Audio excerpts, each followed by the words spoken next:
If I'm in the Olympics, I'm gonna be making history, like one of the first breakers to ever be part of the Olympics. I never imagined that breaking would ever be in the Olympics. It totally uh, blew my mind when I found out that it was going to be a part of it. It just took me by surprise because I never thought I'd see that in my lifetime.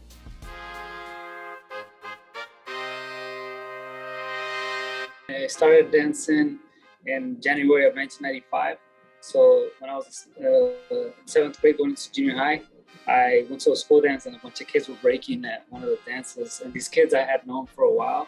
I just thought it was the coolest thing I had ever seen. A few months later, some older kids came in and did a performance. They were just on another level. And that's what triggered me to want to go home and try it. So when I saw them, I went to my friend's house and we just started breaking like that day. And from then on, I never stopped. So it's been 28 years now.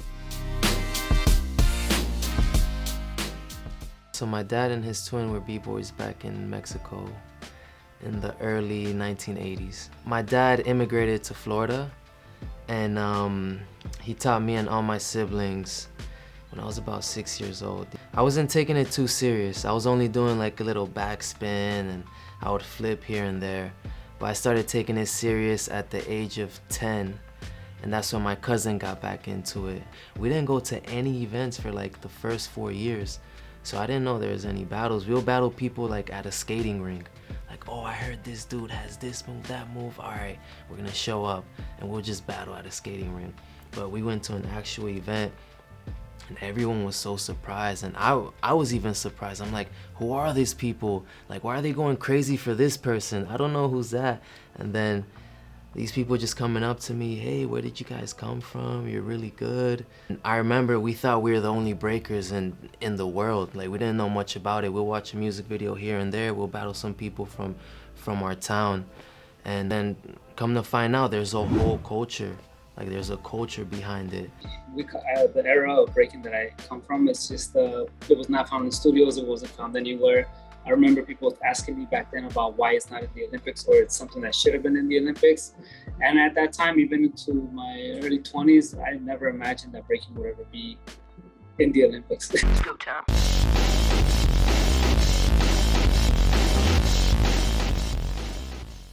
think a lot of the guys from my era and my generation, we see it as an opportunity for us to really re-educate the world on breaking. And a lot of us are supportive of it and supportive of the talent that is taking lead in this new frontier. I want to do the Olympics because I reached the plateau in my breaking career. I've won all the events I wanted to win. I've done everything I wanted to do in breaking. And I feel like the Olympics is the last goal I need to achieve. Crowd, make some noise, Victor's on the floor! When I mention breaking, or when I mention breaking is in the Olympics, oh, so you do that stuff that's on the cardboard and you're just spinning on your head, backspin, which is true, that was happening in the 1970s, but it has evolved from the 70s to now. Like, I feel like it's more refined, but it's also an art form. It's an art. We actually put a lot of creativity into our moves, and we put a lot of thought into our moves, and we try to create like our own characters, you know, like we try to have fun with it and try to have imagination. I'm an all-around breaker, so I love doing the top rock, the footwork, the power, the freezes.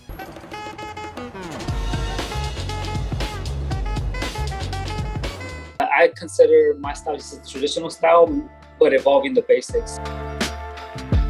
What I'm recognized for is transitions and freezes.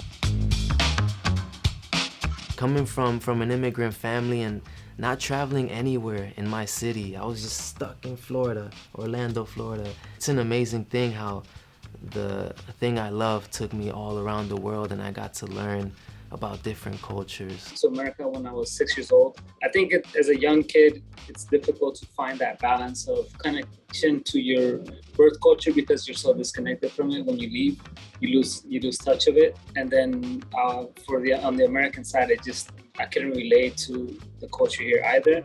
And with breaking, it was that one thing that gave me like a voice and my dance was my way to express and speak as well. So breaking is something that for many years had an expiration date on people's careers.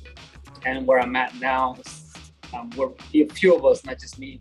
There's a few group of us that are breaking those boundaries because we're still competing at these levels, still winning world championships in our 40s when people thought that we were supposed to be done in our late 20s, early 30s.